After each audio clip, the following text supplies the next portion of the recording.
그래서 국방위에서 이제 그때 대북 공작 부분을 파고들었잖아요, 부위원도. 네. 그때 이제 뭐 무인기 이런 것까지 해서. 근데 그 부분은 그 이후에 좀 더 뭐 좀 그렇죠. 좀 더 드러난 게 이제 무인기 보낸 거에 대해서 이제 뭐 드론 산업 합참에서는 더 이상 얘기 안 해줬으면 좋겠다라는 뭐 메시지도 왔어요. 이거 보낸 건 이제 인정하는 거고. 이제 아니 인정은 안 했어요. 계엄의 어떤 사전 모의와 관계가 있느냐 할 때 공식적으로 부인하는 거죠. 그렇죠. 네. 아니 보낸 것도 아직까지 인정 안 하고 있지만 새롭게 밝혀진 것들은 뭐냐면 정상적인 절차를 가지고 도입된 게 아니다. 획득된 게 아니다. 아 야매라는 게 일본. 일본 다른 말로 바꾸죠. 뭐요? 뭐 비공식적으로. 불법이 맞을 것 같아요. 하여튼 뭐 이렇게 해서 무인기를 들여왔고, 그러니까 이제 무인기의 특성을 잘 봐. 왜 평양을 보내겠어요? 예. 그리고 우리는 중국산이라면 군사장비에 중국산이라면 학을 띠거든요. 근데 이게 항정장비가 중국산이야. 이런 것들이 새롭게 밝혀진 거고.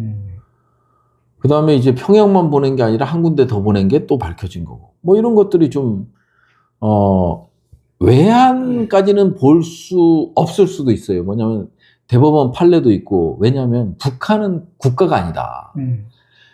반국가 단체잖아요. 그러니까 북쪽을 점유하고 있는 반국가 단체이기 때문에 이게 외환이 성립하려면 타 국가와 통모하여야 하는데 이 통모가 안 됐다는 거니까 일반 이적죄는 가능하죠.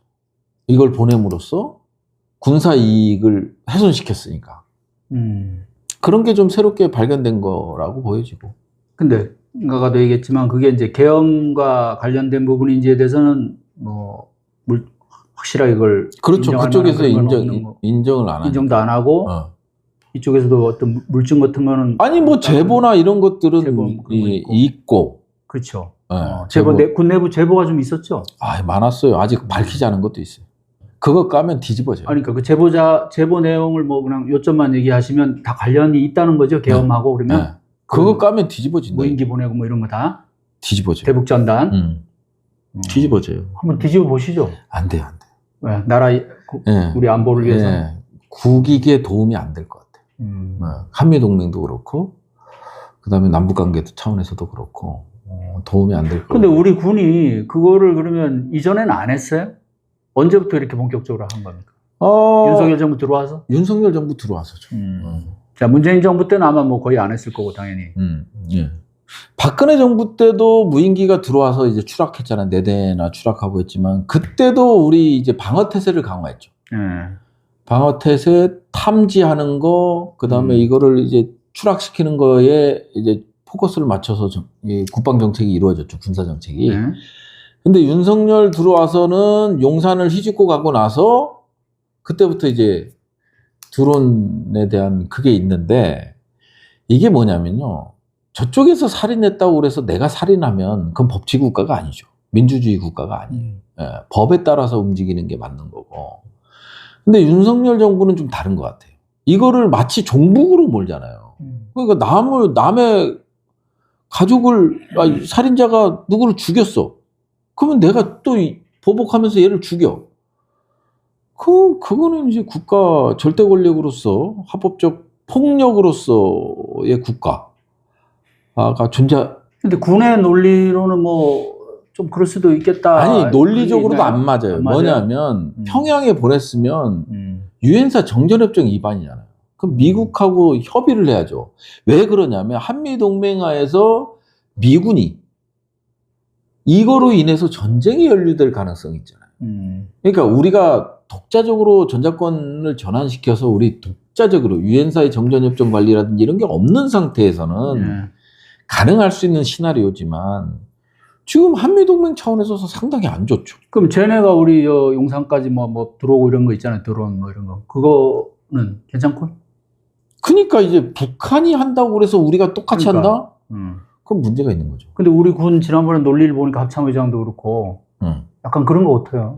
저쪽에서 먼저 도발을 했으니까 우리도 대응 차원에서 뭐 이런 논리를 아니 뭐 논리적으로 그러니까 즉각성에 의해서는 허용이 돼. 국제법적으로 보면 동시성이 있어야 돼요.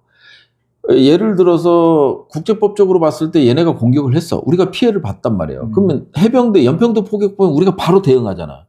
이게 동시성의 원리거든요. 그렇기 때문에 이 교정권을 인정하는 거예요. 근데 얘네가 하고 나서 5-6시간 있어서 보복을 했어. 그럼 우리가 공격한 주체가 되는 거예요. 그게 있군요, 시간. 네. 그러니까 동시적이어야 되고 비례적이어야 되고 뭐 이런 것들이 있어요. 근데 이제 우리가 이명박 정부 때 연평도 포격이라든지 이런 게 있으면서 들어간 게 충분성이에요. 뭐 1대, 뭐 너네 한 발 쏘면 우리는 뭐 10발, 뭐 이런 게 있잖아요. 4배인가? 그래서 이제 충분성의 원칙을 하나 더 넣은 건 있죠. 네. 그런 건 있어도. 우리가 지금 평양 보냈다는 무인기에 무장이 있었나요? 아니, 무장 있는 게 아니에요. 거기에 이제 그 캐논 카메라가 들어가 있어요. 정찰용으로? 들어가 있는데 거기에 이제 삐라를 단 거죠. 삐라통. 네. 북한에서 이제 그거를 항정 장비를 열어갖고 비행 임무 장치를 통해서 이제 루트가 어디로 백령도에서 어떻게 해서 평양까지 들어왔고 나갔다. 이거를 얘네들이 공개를 했죠. 북한이. 그리고 HID 임무는 좀 더 드러난 게 있나요? 그때도 왜 한참 말만 많았는데 실체가 잘 안 드러났잖아요. 여전히 안 드러나요. 그래요? 네. 지금 객관적으로 밝혀진 거는 어쨌든 그 강원도 속초에 있는 속칭 그 돼지부대? 네. 북파공작원 부대에서 몇 명인가요? 하여간 뭐 전체적으로는 판교 정보사 거기까지 대기했다는 거. 그렇죠. 그것까지만 드러난 거고. 실제 행동은 어떻게 보면 계엄이 이제 해제된 바람에 실행이 안 됐다. 뭐 이렇게 그렇죠. 봐야 되는 거예요. 이제 임무가 뭐냐가 중요하겠죠. 뭐 임무는 뭐 뻔한 거죠. 그걸 임무를 물어봐요. HID 임무는 폭동 일으키거나 뭐 요인 그렇죠. 암살, 요인 체포. 체포보다는 뭐 암살, 폭파, 사회적 혼란 야기하는 게 주 목표니까. 그럼 지금 뭐 그래서 HID는 들어오는 게 아니었어요. 들어올 수도 없어요. 계엄 사령관의 어느 계엄 원칙, 계엄 그거 보세요. 어디에 나와 있어요. 근데 이번 계엄은 뭐 계엄 사령관은 사실상 뭐 허수아비고 실제로는 이제 사적 라인으로 방첩사보다도 어떻게 보면 정보사가 더 주도적으로 굉장히 많이 한 것 같아요. 네. 그게 전부 이제 김용현의 사적 라인 아닙니까? 현역도 아니고 상원이. 그렇죠. 그거를 철저히 이용했죠. 네. 앞으로 그러니까 더 아직 밝혀져야 될 일이 많은 거죠. 많죠. 뭐 김건희의 가담 정도, 그 다음에 이제 검찰의 가담 정도, 그 다음에 경호처는 어디까지 부터 시작해서 국무위원들 다 입 닫고 있잖아요. 국무총리는 제가 질의했잖아요. 이 선포문 봤냐? 그랬더니 나중에 보니까 양복 뒷주머니에 있더라. 뭐 이런 거. 그 다음에 최상목 제가 질의했잖아요. 이거 경호처에서 비어폰 받았냐? 당신한테 줬냐? 갖고 있냐? 그랬더니 하다가 보니까 갖고 있더라고요. 뭐 하는 것들. 그다음에 뭐 이상민, 그다음에 이완규, 다들 김주연. 답변이 좀 석연찮은 거예요? 그러니까 이완규, 김주연, 박성재는 다음 날 12월 4일 날 안가 모임 끝나고 나서 휴대폰을 교체했잖아요. 이런 것들이 이제 조직적으로 은폐를 하고 있는 거기 때문에 이런 부분들은 사실 지금 검찰에서 밝히기는 어렵죠. 특검에서 밝혀야 되고, 그 다음에 이제 비아폰 서버를 빨리 확보하는 게 정말 중요한 건데. 근데 이 특검을 글쎄, 이거 통과를 시킬 방법이 참 저렇게 계속 최상목이 저런 태도. 하나는 나왔어요. 통과시킬 수 있는 방법 하나. 뭐요? 탄핵 공작. 성일종이 탄핵 공작 걸었잖아요. 네. 이거 뭐 어디서 밝힐 수 있어? 특검을 통해서 밝히자. 그러면 이제 이거는 여야가 거의 합의해서 밝히자. 그것도 넣어서 니네 의견 그래 공작. 니네 의견 찬성할까요? 안 하겠죠. 안 할 것 같아. 아니 그리고 그 부풍 공작 우리 군에서 뭐 어떻게 하고 뭐 대통령실 관련돼서 뭐 왜 고발당한 거 있죠, 대통령실. 네. 그건 뭐 어떻게 조사를 받았습니까? 안 받았어요. 그 대통령실은 가서 고발이니까 조사를 누가 받았죠? 아직 뭐 했다는 문자는 뭐 연락은. 그게 정확하게 뭘 가지고 그런 거죠? 아니 안보실에 개입됐다라는 제보를 받았다. 안보실이 개입했다. 네. 그 무인기 뭐 가고 이런 거? 제보를 받았다. 대북 전단 뭐 이거 다 포함해서? 제보를 받았다라고 했죠. 사실이 아니니까? 사실이죠. 아니 뭐 국방부 합참 모르게 해라. 뭐 직접 들었다는데. 그리고 뭐 한 명만 했나? 저는 2명한테 들었으니까 전혀 다른 사람한테. 일단 뭐 그냥 걸고 보는 거예요. 네. 더 뭐 얘기를 못하게 하려고 그러나 뭐 그런... 그렇죠, 그렇죠. 아니, 저희보다는 사실은 제보를 받아서 이 보도 자료의 핵심은 제보를 받았다. 공수처는 이 부분에 대해서 철저한 수사가 필요하다. 이게 무슨 허위사실 명예훼손이에요. 그러니까 이제 뭐 또 하나 뭐 그게 그러니까 이게 국회의원들의 활동을 위축시키는 게 아니고 제보자들을 그렇죠. 위축시키는 그게 큰 목적이겠죠. 그렇죠, 그렇죠. 그리고 이제 국민들한테도 그런 효과가 뭐 그렇지 고발하는 거 보니까 저거 뭐 문제가 있는가 보다. 그렇죠. 뭐 늘 그래 왔어요, 사실은. 그러니까 웬만해서는 뭐 공권력 앞에서는 아니 뭐 언론에 대해서도 지금까지 윤석열 정부 뭐 하는 거 보면 그냥 뭐 그런 식으로 그렇죠. 거의 사실 뭐 명예훼손 고발 뭐 하고 그러니까. 그리고 제2계엄을 준비했다. 요거는 어디까지 좀 더 뭐 구체적인 게 좀 드러나는 게 있나요? 뭐 제2계엄을 준비했다. 거기 또 질의도 하셨죠, 좀. 네, 질의를 많이 했죠. 제2계엄. 왜냐면 저는 이제 방첩사 쪽을 통해서 제보를 받은 거니까. 윤석열 대통령이 뭐 부인하진 못할 거예요. 왜냐면 대통령이 2차, 3차 해도 되고 공소장에도 다 나와 있고.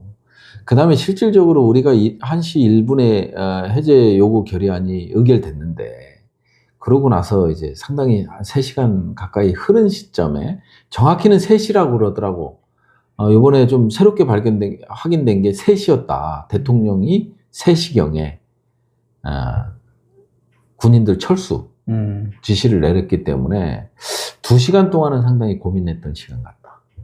자, 그때 제일 관건은 군부대 특전사도 뭐 다시 동원을 할 수 있느냐. 그거에 대한 검토가 있었을 거라고 보여지는 거예요. 네. 그러다 보니까 1차적으로는 뭐 지금 육군본부에서 이제 실장들, 이제 부장들, 처장들 올려보내고 뭐 이런 것들이 이제 그거를 이제 준비하는 과정이었던 걸로 보여지는 거죠. 그럼 군부대가 안 움직인 거는 역시 이제 국회 그런 계엄 해제 결의도 있고 북한이죠, 북한. 북한 때문에? 북한 변수가 없어서.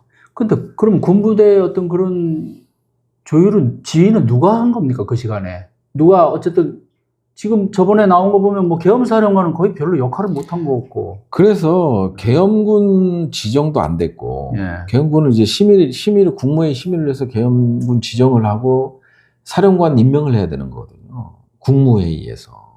국무회의에서 땅땅땅 해서 의결을 해야 되는데, 사령관 지정 같은 경우 거기서 심의를 해야 되는데 그런 것도 전혀 안 됐고, 그냥 김용현과 계엄 세력들 간에. 김용현과 아이들. 여기 주축으로 이루어졌던 거죠. 근데 이제 여기에 방조한 사람들 있잖아요. 방조한 사람들, 합참의장 같은 사람들. 지통실에서 자기가 지휘하는 부대들이 국회에 난입해서 폭동을 일으키고 있는데 방조했잖아요. 방임명. 뭐 직무유기에 해당되고, 뭐 상당히 큰 군형법상의 불법 진퇴에 대한 그 적용되죠. 그러면 사형 무기 또는 7년 이상 징역이나 군고거든요. 그거는 이제 군사 반란에. 아니 그러니까 이제 어떤 뭐 승인 없이 법적인 절차 없이 이렇게 불법적으로 했을 때는 합참의장도 용기가 없었던 거지. 합참도 자유롭지. 윤석열이 제일 믿고 있었던 게 어쨌든 지금 핵심이 3부대 아니에요? 방첩사, 특전사, 수방사인데. 그렇죠, 그렇죠. 그 중에 이제 방첩사야 뭐 어차피 브레인 역할을 한다고 하고 실병력을 움직이는 결국 특전사하고 수방사인데 그 중에서도 이제 특전사가 중요하겠죠. 특전사가 가장 적극적으로 움직였고요. 수방사는 이제 그 밑에 단장들이 거부 의사를 밝혔지. 일경비원 그 단장이 국회의원들 빨리 끌어내라 이 지시를 거부했죠. 목적이 뚜렷하지 않다. 그래서 서강대교를 넘지 마라. 아, 그러니까 아주 군인들이 이번에 보니까 훌륭한 군인들이 많은데. 그리고 조성현 그 단장이 하는 얘기 중에 가장 핵심은 뭐냐면 나는 거짓말을 할 수가 없다. 부하들이 다 알고 있는데 그러니까. 이게 아주 의인이 아니다. 아니 그러면 자 대통령이 직접 직접 합참에 머물면서 네. 병력을 더 동원할 수 없냐까지 이제 그런 얘기까지 나왔는데 장관하고 있습니다. 야, 그 상황에서 어쨌든 군부대가 아무도 호응을 안 했다는 거 아니에요. 특전사조차도 이제는 응? 그렇게 저 대통령한테 술도 먹고 막 했는데도 너무 이 국민들의 저항이 컸던 거예요. 슬슬 물러날 줄 알았는데 막 그냥 막 쌍욕하고 막 카메라 앞에 들이대고 막 얼굴 찍고 막 야 이 새끼들아 막 욕하고 니네가 군인이냐 막 이러니까 막 부대원이고 뭐고 멘붕이지 뭐 지체계가 먹히겠어요? 아니 저도 요 현장에 있어서 막 아수라장 되는 걸 보고 있었잖아요. 막 저긴 총기 들고 막 달려오는데 소화기 뿌려대고 막 이러는데 그 어느 군인이 거기다 대고 맞서겠어요. 그러니까 국민들한테 겁먹어 버린 거지. 국민들한테. 네. 그러니까 어느 한 부대라도 당장 뭐 대통령님 명받고 출동하겠습니다. 응? 외곽에 대기 중이든 아니면 뭐 저기 물러나가든 특전사든 또는 수방사든 인근에 어느 한 부대라도 실병력이 다시 막 또 하면 나왔다 이러면 또 좀 상황이 달라질 수도 있었을 것 같은데. 그렇죠. 그럼 달라졌는데 어떻게 국민을 상대합니까? 그러니까 김용현도 그때부터는 좀 뜻이 이제 기세가 꺾였다고 봐야겠죠. 네. 그래서 북한 변수가 정말 중요해요. 북한이 총알 한 발, 헤드라인에 그냥 적경 지역, 그렇지. 뭐 남북 총격전. 만약에 예를 들어서 그거 하나만 떠도 비상계엄은 성공이죠. 지금 뭐 국회 쳐들어오겠어요? 아니 국민들이 국회로 보호하기 위해서 달려오겠어? 응? 그리고 딱 근엄하게 윤석열 대통령이 딱 나와서 지금 교전 중에 있으며, 응? 그래서 사회 안정을 위해서 일시적으로 비상계엄을 선포합니다. 딱 그러면 국회에서 국회의원이 뭐 해제 요구해야 됩니다. 아무도 못해. 말이 못 나오지. 국민들도 야 이거 전쟁 일어나는 거 아니냐. 어떻게 해야 되나. 이국리하지. 근데 그게 없었잖아요. 북한 변수. 그러니까 노상원의 수첩에도 나왔지만 그 NLL 도발 의도하는 부분이 구체적인 실행 단계까지 이르지 못한 게 그나마 또 다행이라는 생각이 드네요. 네, 아니면 그렇죠. 실제 북한하고 뭔가 접촉은 있었을라나요? 글쎄요, 그런 부분도 아직 모르잖아요. 몽골 블랙 요원들이 한번 그러니까 거기를 들어가봐요. 제대로 조사를 해봐야 될 것 같은데. 네, 조사해봐야 되고 그냥 그 과거에 이제 관성적인 것 같아요. 15년도에 이제 뭐 대북 확성기랑 이제 대북 전단과 관련돼서 거기에 이제 총격전이 일어나고 쌍방이 교전이 일어나고 그러니까 이제 민주주의 국가라는 거는 쌍방이 교전이 일어나면 거기서 끝났잖아요. 응? 근데 윤석열이었으면 계엄으로 갔던 거지. 그냥 그 노상원 수첩은 그냥 영구 집권을 노렸던 거예요. 거기 삼선이라고 나와. 그러니까 완전 뭐 삼선이 제2의 유신이더만. 영구 집권이지. 아이고. 15년을 한다는 건데.